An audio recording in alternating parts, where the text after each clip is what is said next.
രാമ രാമ രാമ രാമ രാമ രാമ രാമ രാമ രാമ രാമ രാമ രാമ രാമ പാഹി മാം.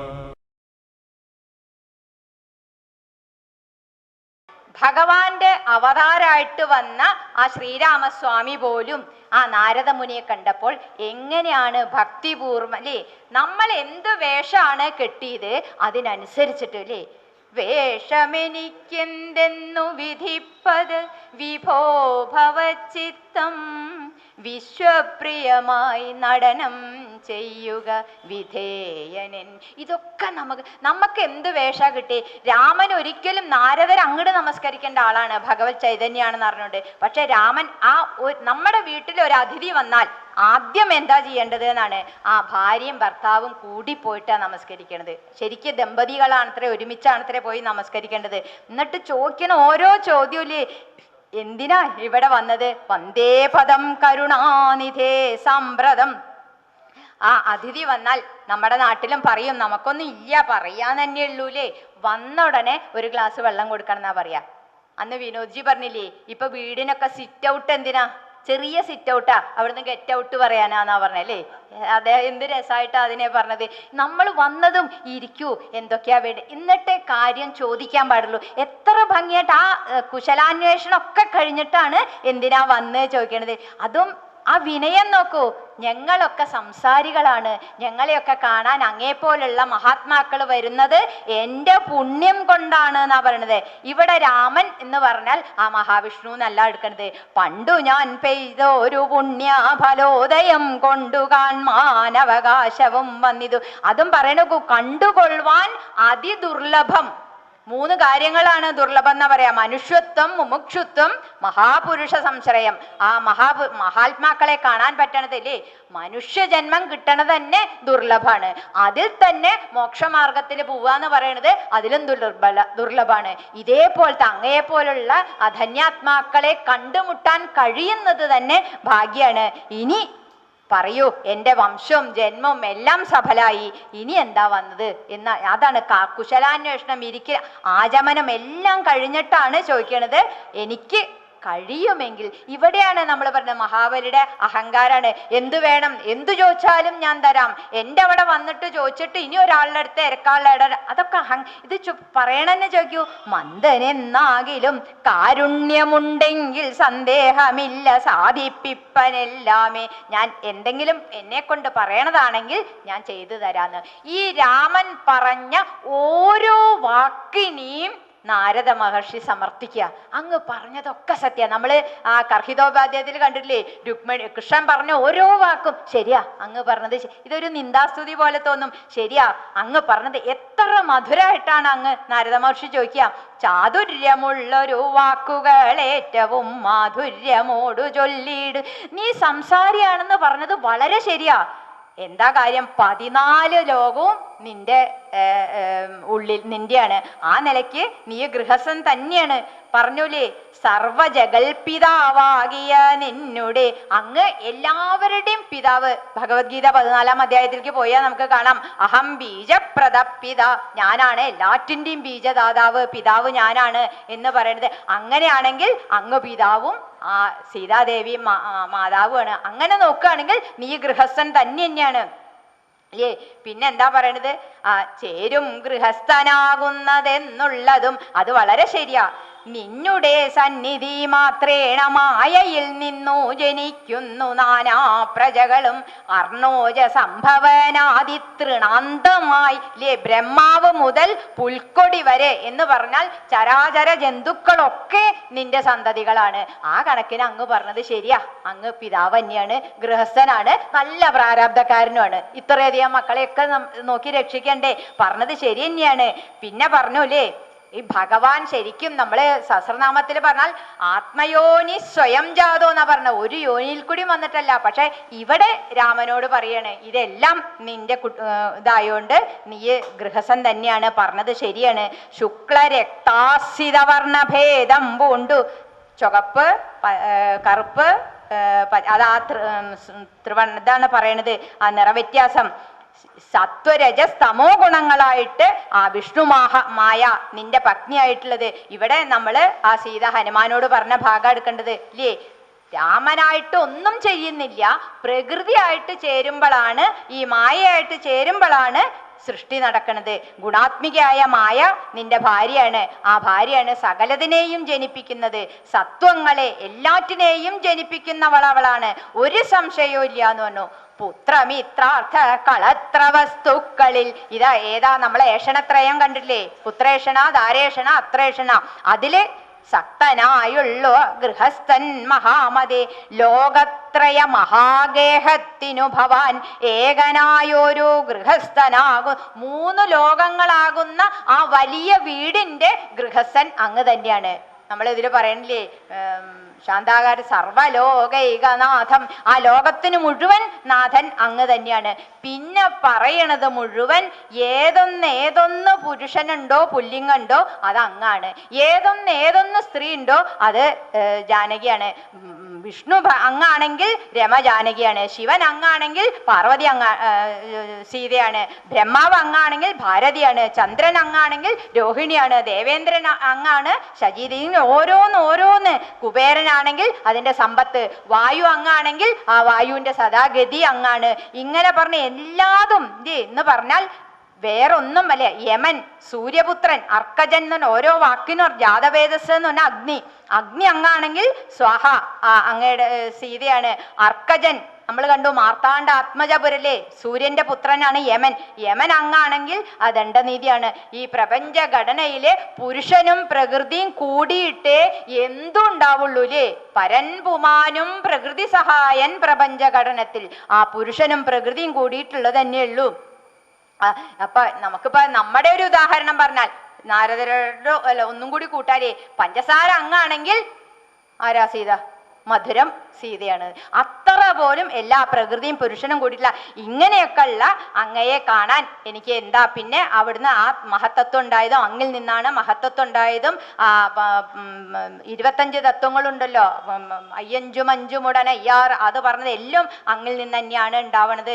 എല്ലാറ്റിനും മീതെ വർത്തിക്കുന്ന പരമാത്മാവ് അങ്ങ് തന്നെയാണ്.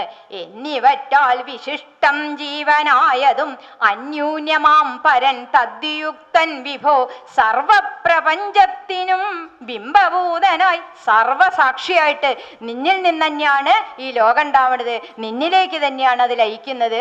അത് അവിടെ ഒരു ലീലയാണ് എന്നാണ് പറയണത്. ഇങ്ങനെയുള്ള അങ്ങയെ ഓർക്കാൻ എനിക്ക് ഭക്തി തരണേ, നമസ്കരിക്കുകയാണ്. ജീവനും രഞ്ജുവിങ്കൽ സർപ്പമെന്നുള്ള ഭാവന കൊണ്ടു ഭയത്തെ വഹിക്കുന്നു ല്ലേ? കയറിനെ പാമ്പായിട്ട് തെറ്റിദ്ധരിക്കുമ്പോഴേ ഭയമുള്ളൂ, രണ്ടുള്ളപ്പോഴേ ഭയമുള്ളൂ. അത് രണ്ടും ഒന്നാണ് എന്ന് കഴിഞ്ഞാൽ ആ ഭയം മാറുകയാണ് ചെയ്യുക. സത്യത്തിനും അതെ, ഒന്നേ ഉള്ളൂ, ഒന്നിൽ അവതരിക്കണമെന്നുണ്ട്. ത്വൽ കഥാനാമ ല്ലേ? തീരും ഭവ ഭയ മൃത്യു ദുഃഖാദികൾ. ഇവിടെ തെറ്റിദ്ധരിക്കും, ഇത് പഠിച്ചു കഴിഞ്ഞാൽ മൃത്യു ഉണ്ടാവില്ല എന്നല്ല പറഞ്ഞത്, മൃത്യു ഭയം ഉണ്ടാവില്ല എന്നാ പറയണത്. മൃത്യു ഭയം ഇല്ലാണ്ടായിത്തീരും. നമുക്കൊക്കെ ഏറ്റവും വലിയൊരു ഭയം മൃത്യുഭയാണ്. പിന്നെ പറഞ്ഞു ത്വൽപാദ പങ്കജ ഭക്തി മുഴുക്കുമ്പോൾ ത്വൽബോധവും മനക്കാമ്പിലുദിച്ചിടും. അങ്ങയോടുള്ള ഭക്തി നിറഞ്ഞു കഴിഞ്ഞു വന്നാൽ ഇത് എല്ലാവർക്കും എളുപ്പം സാധിക്കില്ല. ചിലർക്ക് വേഗം സാധിക്കും, ചിലർക്ക് കാലം പിടിക്കും, ചിലർക്ക് ഒരുപാട് കാലം. അതിന് ഗീതയിലൊരു ഉദാഹരണം പറഞ്ഞിട്ടുണ്ടായിരുന്നില്ലേ, ഈ ചിലർക്ക് അത് കണ്ണാടിയിലെ പൊടി പോലെയാ, അതൊന്ന് തുടക്കിയേ വേണ്ടൂ, വേഗമാവും. ചിലർക്ക് തീൻ്റെ ഉളുത്ത പുക പോലെ ഒന്നൊന്ന് ഊതി കൊടുക്കണം, അത്രേ ഉള്ളൂ. ചിലർക്ക് ഗർഭപാത്രത്തിലെ ആ ഭ്രൂണം പോലെയാണ്, അത് കാലം വന്നാൽ തന്നെ പുറത്തേക്ക് വരുള്ളൂ. അതാണ് ഭക്തി മുഴുത്തല്ലേ, പാകാവണം. പാകായി കഴിഞ്ഞാൽ മുക്തിയും വന്നിടുമില്ലൊരു സംശയം. നമ്മുടെ ഉള്ളിലെ ഭക്തി ചിത്തശുദ്ധി ഉണ്ടാക്കും, ചിത്തശുദ്ധി ജ്ഞാനം ഉണ്ടാക്കും, ജ്ഞാനം മുക്തിയിലേക്ക് എത്തിക്കും. ഇത് തന്നെയാണ് പറയണത്. പിന്നെ പറയണ ഒരു വാക്ക് നോക്കൂ, അങ്ങയുടെ നാഭിയിൽ നിന്നാണ് എൻ്റെ അച്ഛൻ ഉണ്ടായത് അല്ലേ? തൊന്നാഭിപങ്കജത്തിങ്കൽ നിന്നേ കഥാ മുന്നമുണ്ടായി ചതുർമുഖൻ മൽപ്പിത. അങ്ങനെ ആവുമ്പോ ഞാൻ അങ്ങ് എൻ്റെ മുത്തച്ഛനാലേ, പറഞ്ഞ നോക്കുകയാണെങ്കിൽ എൻ്റെ അച്ഛൻ്റെ അച്ഛനാണ്, അപ്പൊ ഞാൻ പൗത്രനാണ് എന്ന് പറഞ്ഞ് ആ കണ്ണിന്ന് അങ്ങട് വെള്ളം ഒഴുകിയിട്ട് അങ്ങോട്ട് നമസ്കരിക്കുക ചെയ്യണത്. ഇന്നലെ നമ്മൾ കണ്ടു, ഉണങ്ങിയ തുണി കൊണ്ട് തുടയ്ക്കുമ്പോ ചളി മുഴുവൻ പോരില്ല, നനഞ്ഞ തുണി കൊണ്ട. ഇതാണ് ഭക്തി മുഴുത്തു കഴിഞ്ഞാൽ ഓട്ടൂര് പാടിയ പോലെ കണ്ണീരിലെന്നു മുങ്ങും ഞാൻ. ആ കണ്ണുനീരാകുന്ന ആ ഭക്തി ഇതിലേക്ക് അങ്ങോട്ട് ഇതാക്കിയാൽ മനസ്സ് തെളിഞ്ഞു വരും. പിന്നെ പറയാണ് ഞാൻ ഇതൊക്കെ കഴിഞ്ഞിട്ട്, അതാണ് നമ്മളും വന്ന കാര്യം നേരെ പറയല്ല, ഇതൊക്കെ കഴിഞ്ഞിട്ടാണ് പറയണത് ഞാൻ എന്തിനാണ് വന്നത്. ദാ രാവണനെ കൊന്ന് ലോകങ്ങൾ പാലിപ്പാനാണ് അങ്ങ് ഇവിടെ വന്നത് ഇല്ലേ. എന്തൊക്കെ ദേവഗണത്തെയും ബ്രഹ്മാവിനെയും ശിവനെയും എല്ലാവരെയും മുൻനിർത്തി ആ ഭൂമിദേവിക്ക് വലിയൊരു വാഗ്ദാനം കൊടുത്തിട്ടുണ്ടായിരുന്നു. ഞാനിതാ മാർത്താണ്ഡകുലത്തിൽ ജനിക്കും, എന്നിട്ട് ഈ രാക്ഷസന്മാരെയൊക്കെ കൊന്ന് മാർത്താണ്ഡാത്മജപുരത്തിന് അയക്കുന്നു. എന്നിട്ടിപ്പോ ഇങ്ങോട്ട് വരുമ്പോ ഈ കഥയൊന്നും പറഞ്ഞില്ലേ, അപ്പൊ ഒരു കല്യാണം കഴിച്ചിരിക്കുക. അന്ന് ഇങ്ങോട്ട് പോരുമ്പോ ഒരു കല്യാണത്തിന്റെ കഥയൊന്നും പറഞ്ഞില്ലേ. ഈ മന്ത്രിമാര് തെരഞ്ഞെടുപ്പിന്റെ മുമ്പ് പല പല റെസൊല്യൂഷനും പറയും, അത് കഴിഞ്ഞാൽ പിന്നെ അത് പാലിക്കലൊക്കെ കണക്കാ. ഇത് അതുപോലെ ആയോ രാമ അങ്ങും ഈ കല്യാണം കഴിച്ചു എന്ന് പറഞ്ഞില്ല. ഇനിയിപ്പോ കല്യാണം കഴിച്ചത് മാത്രല്ല, നാളെ അഭിഷേകം തീരുമാനിക്കാൻ പോവാ. ഇനിയിപ്പോ ഇത്തിരി കഴിഞ്ഞാൽ പറയും, ഏയ് രാരദ അടുത്ത ആഴ്ച വരൂ, എൻ്റെ കുട്ടി LKG ചേർക്കാനായിട്ടുണ്ട്, ഇനിയിപ്പോ അതിന് പോകണം എന്നൊക്കെ പറഞ്ഞാൽ വിഷമായി. ഇത് അവിടുന്ന് പോരുമ്പോ ഇതൊന്നും പറഞ്ഞിട്ടില്ലേ, വന്നത് അവതരിച്ച് തന്നെ രാക്ഷസന്മാരെ നശിപ്പിക്കുന്നു പറയാനാ. പിന്നെ ഇപ്പൊ അതാണ് ഇഷ്ടാനിഷ്ട കുരുക്കിൽപ്പെട്ടിട്ട് മറന്നു പോകാൻ സാധ്യതയുണ്ട്. നമ്മുടെയൊക്കെ ജന്മം അതാണ്. നമ്മൾ സമ്പാദ്യവാക്യം വരുമ്പോ നമുക്ക് അങ്ങനെ അറിയാം, ആ ഗർഭത്തിലിരുന്നിട്ട് ആ ഭ്രൂണം എന്തുമാത്രം നിലവിളിക്കണത് അറിയോ, ഭഗവാനെ എനിക്ക് ഇനി ഇങ്ങനെ ഒരു ജന്മം തരല്ലേ, ഞാൻ പുറത്തേക്ക് കടന്നാൽ വിഷ്ണുസ്മരണയോട് കൂടിയിട്ട് മാത്രമേ ജീവിക്കുള്ളൂ, ഇനി ഞാൻ ഒന്നും ചെയ്യില്ല, ഒരു ചീത്ത പ്രവൃത്തികളും ചെയ്യില്ല, ഭഗവത് സ്മരണയോടുകൂടി മാത്രമേ ജീവിക്കുള്ളൂ എന്ന് പറഞ്ഞു. എന്നിട്ട് ആ സൂത വായു പുറത്തേക്ക് അങ്ങോട്ട് വരുമ്പോഴേക്കും മറ്റേ മായ എന്ന് പറഞ്ഞ വയറ്റാട്ടി അങ്ങോട്ട് പിടിച്ചു. അത് കഴിഞ്ഞാൽ ഈ ഉള്ളിൽ എന്ന് പറഞ്ഞ മന്ത്രിമാരുടെ പോലെ തന്നെ ആ റെസൊല്യൂഷനൊക്കെ പിന്നെ ഗോപിയ, പിന്നെ ഒന്നും ഓർമ്മയില്ല. അവിടുന്ന് പറഞ്ഞതാ ഞാൻ ഇനി നാമം അതുപോലെയാണോ അങ്ങ് ഈ ഇതിലേക്ക് വന്നപ്പോഴേക്കും ഇതാ എല്ലാം മായ മറക്കുകയാണല്ലോ എന്ന് പറഞ്ഞപ്പോ എന്താണ് ഒരു ഉത്തരാണ്, എന്തൊരു ഭംഗിയ. സത്യത്തെ ലംഘിക്കയില്ലൊരു നാളും ഞാൻ, ചിത്തേ വിഷാദമുണ്ടായി കായികതു മൂലം, കാലവിളംബനമെന്തിനെന്നല്ലല്ലി മൂലമതിനുണ്ടതും പറഞ്ഞിടുവാൻ. കാലാവലോകനം കാര്യസാധ്യം നൃണം, കാലസ്വരൂപനല്ലോ പരമേശ്വരൻ. എല്ലാറ്റിനും ഒരു സമയമുണ്ട് ദാസാന്ന്. അതാണ് നേരായിട്ടില്ല. അവിടെ ദോശ മൂക്കാണ്ട് ചട്ടിന്ന് എടുത്തിട്ടുണ്ടെങ്കിൽ അത് അങ്ങോട്ടും ഇങ്ങോട്ടും ഇതാവും. നല്ല നേരത്തെ ഭക്തി മുഴുത്തത് പറഞ്ഞുകൊണ്ടാണ്, നല്ല പാകമായാൽ തന്നെ എടുക്കാൻ പറ്റുള്ളൂ. ഇപ്പൊ ഞാൻ പോയാൽ രാവണൻ അവിടെ വെജിറ്റബിൾ ലൈഫായിട്ട് കിടക്കുള്ളൂ. അവിടെ നേരെ പോവണമെങ്കിൽ അവന്റെ കർമ്മങ്ങൾ അവസാനിക്കണം, അല്ലാണ്ട് ഞാൻ പോയിട്ട് കാര്യമില്ല. അതാണ് കാലാവലോകനം കാര്യസാധ്യം. രാവണന്റെ കർമ്മഫലങ്ങൾ കാത്തു നിൽക്കാൻ അതിനു വേണ്ടിയിട്ട് ഞാൻ കാത്തു നിന്നതാണ്, എനിക്ക് അറിയാണ്ടി ഒന്നല്ല. ഞാൻ സാധാരണ ജന്മൊന്നും അല്ലാതെ ഈ ഭഗവന്റെ അവതാരനല്ലേ, എനിക്ക് ഒന്നും ഞാൻ മറക്കില്ല. 14 വർഷം അപ്പോഴേ പറഞ്ഞേ, പ്രാരബ്ധ കർമ്മ ഫലൗകക്ഷയം വരും നേരത്തൊഴിഞ്ഞു മറ്റാവതില്ലാർക്കുമേ. രാവണന്റെ ആ പ്രാരബ്ധ കർമ്മം തീരണ നേരത്തെ ഞാൻ പോവും. നാളെ വനത്തിനു പോകുന്നതുണ്ടു ഞാൻ, നാളീകലോചനൻ പാദങ്ങൾ തന്നാണേ. പിന്നെ 14 സംവത്സരം വനം തന്നിൽ മുനിവേഷമോടുവ. ഇത് നോക്കൂ, നമ്മളാണോ മന്ധരയാണ് കാരണം എന്ന് പറയണത്. ഇവിടെ നാരദരോട് പറയണു, 14 കൊല്ലം ഞാൻ വനത്തിൽ നിൽക്കും, സീതയെ കാരണഭൂതയാക്കിക്കൊണ്ട് യാതുധാന്യാന്വയ നാശം വരുത്തും. അപ്പൊ അന്നേ ഒക്കെ തീരുമാനിച്ച ഒരു തിരക്കഥയ്ക്ക് പിന്നിൽ നമ്മൾക്ക് ഒരു ആടല് മാത്രമേ ഉള്ളൂ. പക്ഷെ നമ്മളെ സംബന്ധിച്ചിടത്തോളം ആ തിരക്കഥ എന്താന്ന് നമുക്കറിയില്ല. ഭഗവാൻ അതറിയാൻ പറ്റും. പറഞ്ഞു, ഞാൻ ഒരു പ്രാവശ്യം പറഞ്ഞാൽ ഒരു തടവ് തൊന്നാൻ 100 തടവ് തൊന്ന മാതിരി ഞാൻ പറഞ്ഞാൽ പറഞ്ഞതാണ് നാരദരെ. ഇനി ഒന്നും വേണ്ട, എല്ലാറ്റിനും സത്യം സത്യമിതെന്നരുൾ ചെയ്തു രഘുപതി. ഇതാ ഞാൻ പറയണത് സത്യമാണ് എന്ന് പറഞ്ഞു. ആ മഹർഷിക്ക് വളരെ സന്തോഷായി. ഇവിടെ നമ്മൾ എന്താ ആലോചിക്കേണ്ട വെച്ചാൽ, ഒരു പിറവിയും വെറുതെ അല്ല. തനതായ ജീവിത ലക്ഷ്യം ഓരോ ജീവനുണ്ട്. അതറിയാതിരിക്കലാണ് നമുക്കൊക്കെ പറ്റണ നഷ്ടം. ഇവിടെ നാരദര് വന്ന് ഉപദേശിച്ചു, നമുക്കും നമ്മുടെ ജീവിത ലക്ഷ്യം എന്താണെന്ന് അറിയാൻ, സ്വധർമ്മം എന്താണെന്ന് അറിയാൻ ഒരു ഗുരുവിൻ്റെ സഹായം ആവശ്യമുണ്ട്. ഇതാ ഈ നാരദരിത് പറഞ്ഞു കൊടുത്തു. പറഞ്ഞുല്ലേ, നാരദ രാഘവ സംവാദം ഇങ്ങനെ നേരെ പഠിക്കതാൻ കേൾക്കതാൻ ഓർക്കതാൻ ഭക്തി കൈക്കൊണ്ടു ചെയ്യുന്ന മനുഷ്യനു മുക്തി ലഭിക്കും അതിനില്ല സംശയം. ഇവിടെയും നമ്മൾ തെറ്റ. ഈ വരികൾ അങ്ങോട്ട് കാണാതെ പഠിക്കുക എന്നല്ല, എന്താണ് അതിൽ പറഞ്ഞത്, നമുക്ക് അങ്ങനെ ഭഗവാനെ കാണാൻ പറ്റുമോ, ആ ഏകത്വത്തിലേക്ക് പോവാൻ പറ്റുമോ എന്നുള്ളതാണ് പറയണത് അല്ലേ. എന്താണ് കയറും പാമ്പും ഒന്നാകുന്ന സത്യം രണ്ടില്ല എന്നുള്ള, ഞാനും പരമാത്മാവും ഒന്നാന്നറിയാൻ. അല്ലാണ്ട് ഇത് വെറുതെ കാണാതെ പഠിച്ചോണ്ട് മുക്തി ലഭിക്കില്ല. നമ്മുടെ ഉള്ളിലെ ആ മൃത്യുഭയം ഇല്ലാണ്ടാക്കില്ലേ. സ്ഥൂലവും എന്നിൽ നിന്നുണ്ടായ ലോകം നിങ്ങളെ രമിക്കുന്നു, നിന്നിൽ തന്നെ. ഇതൊരു ലീലയാണെന്ന് കണ്ടാൽ നമുക്ക് ജീവിതത്തിനെ ആസ്വദിക്കാൻ കഴിയും. ഒരു മൺകട്ടയുടെ സ്വഭാവം അറിഞ്ഞാൽ ആ മണ്ണിനെ മുഴുവൻ അറിഞ്ഞാൽ പോരെ. ഏതൊന്നറിഞ്ഞാൽ സർവവും അറിയുന്നു. ആ ഏകത്വമാണ് എഴുത്തച്ഛൻ ഇവിടെ പറഞ്ഞത്. അത് ബോധ്യാവണ പോലെ ചെല്ലിയാലേ മുക്തി ലഭിക്കുള്ളൂ. അല്ലാണ്ട് വെറുതെ കാണാപ്പാടം ചെല്ലിയിട്ടല്ല. ആ തത്വമസ്യാദി വാക്യാർത്ഥം കൊണ്ടു മമ എങ്ങനെ വേണം? ആചാര്യകാരുണ്യത്താൽ എന്നാ പറഞ്ഞേ. ആ ഗുരുകാരുണ്യം കൊണ്ട് നമ്മുടെ ഉള്ളില് ആ ഒന്നാണ് എന്നുള്ള തോന്നല് വന്നു കഴിഞ്ഞാൽ നമുക്കും മുക്തി ലഭിക്കും എന്നുള്ളതാ പറയണത്. ഇനി ആ അഭിഷേകത്തിനുള്ള ആരംഭമാണ്. ഭംഗിയായിട്ടുള്ള ഒരു നാടകം അതാ നടക്കാൻ പോവുകയാണ് അവിടെ.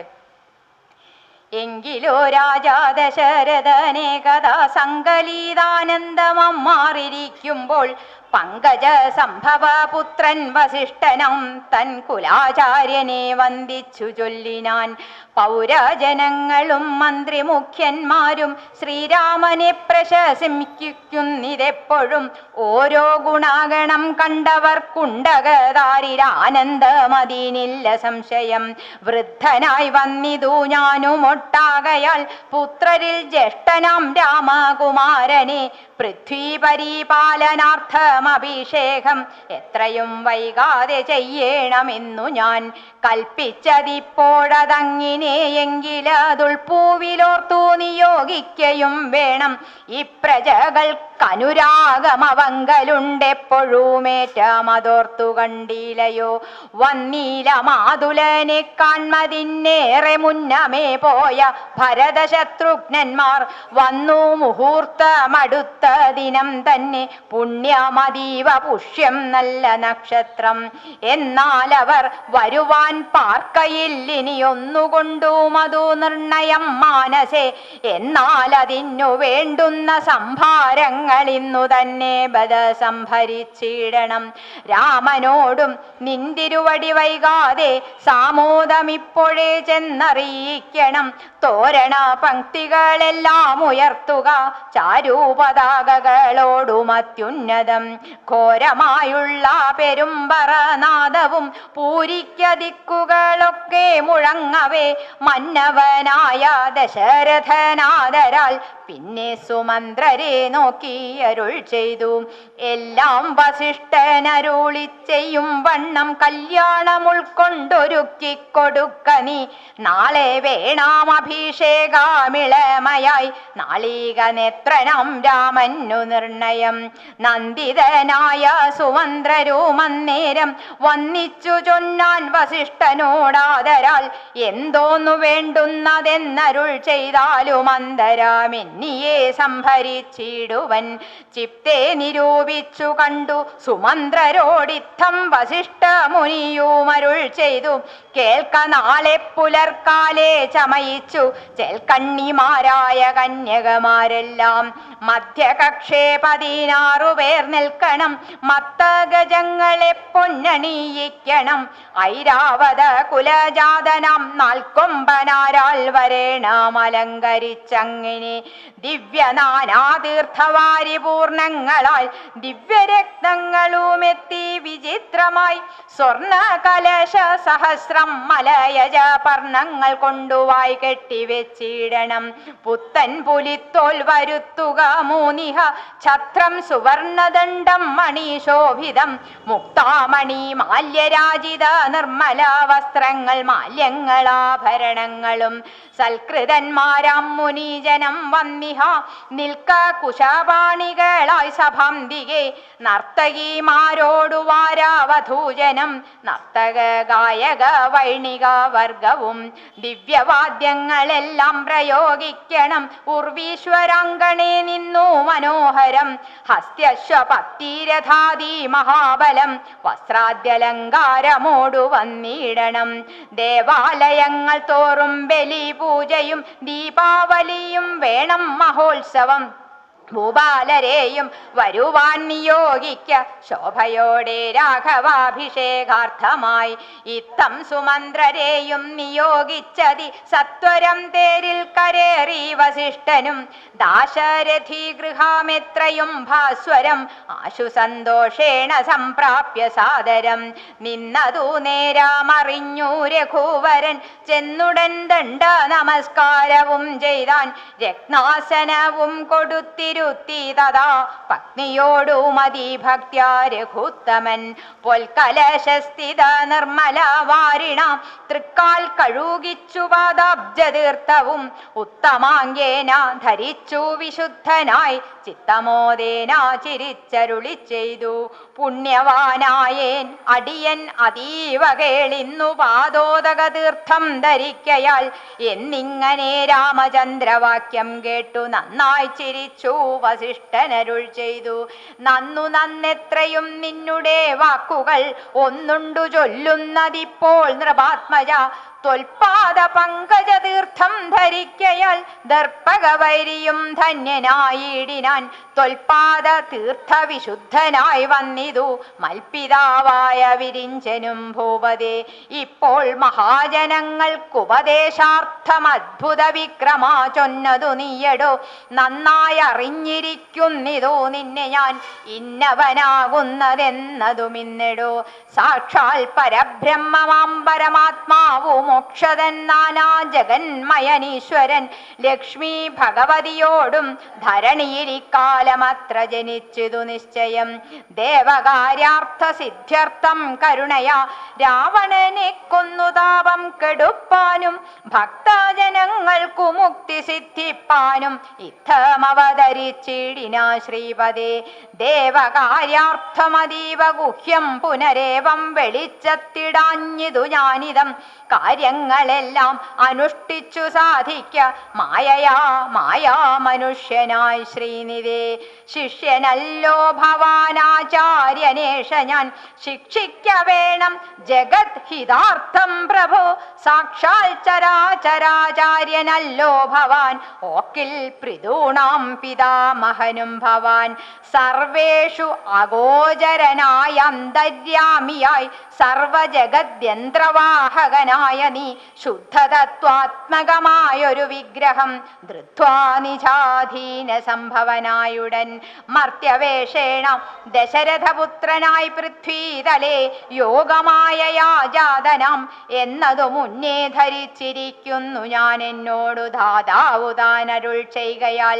എന്നതറിഞ്ഞത്രേ സൂര്യാന്വയത്തിനു മുന്നേ പുരോഹിതനായിരുന്നു മുതാ ഞാനും ഭവാനോടു സംബന്ധകംക്ഷയാ നൂനം പുരോഹിത കർമ്മമനുഷ്ഠിച്ചു നിമ്യമായുള്ളതു ചെയ്താലൊടുക്കത്തു നന്നായി വരികിലതും പിഴയല്ലല്ലോ.